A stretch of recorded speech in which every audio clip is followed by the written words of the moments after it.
Voici ce que je fais quand j'ai du pain rassis à la maison. Dans un plat avec 3 pains coupés, je vais verser 2 tasses et demie de lait. Tu vas être surpris même du résultat final. Je transfère tout dans un mixeur. Et avant que j'oublie, dis-moi de quelle ville tu nous regardes pour que je puisse t'envoyer un câlin spécial. Le câlin du jour va à Anna Sampaio de Lyon. Je suis ravie que tu apprécies nos recettes. C'est très facile à faire. On referme et on mixe. Ensuite, j'ajoute 3 œufs et 2 tasses de lait concentré sucré. C'est vraiment simple à préparer. Il n'y a aucune raison de ne pas essayer chez toi. On mixe à nouveau. Comme ça.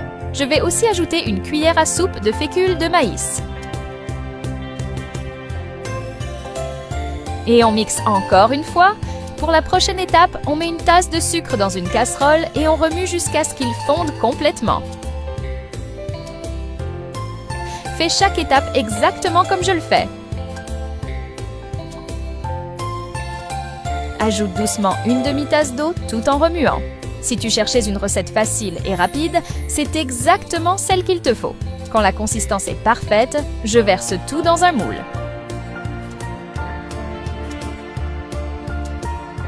Je suis certaine que tu vas en tomber amoureux.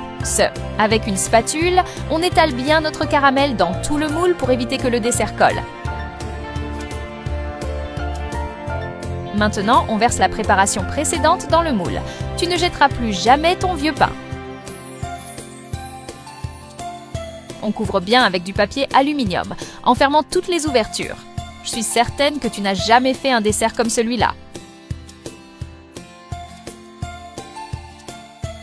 Je place le moule dans un autre plus grand et j'ajoute de l'eau chaude jusqu'à la moitié. Fais attention à ne pas mettre trop d'eau, sinon ça risque de déborder en chauffant. On laisse cuire environ 40 minutes. Puis je démoule avec une assiette ou un plateau. Essaie de le faire pour partager avec quelqu'un de spécial, cette personne sera ravie. À chaque fois que je reçois mes amis ou ma famille, ils me demandent d'en refaire. Je suis sûre que cette recette fera partie de ta routine, comme elle l'est devenue pour moi. Avec quelques ingrédients simples, on prépare une recette bien meilleure que celle des pâtisseries. Un conseil que je donne toujours, prépare un peu de jus frais pour accompagner. Sinon, un peu de thé glacé, c'est délicieux aussi. C'est le secret que les boulangers essaient de te cacher. Mais ne t'inquiète pas, je suis là pour t'aider.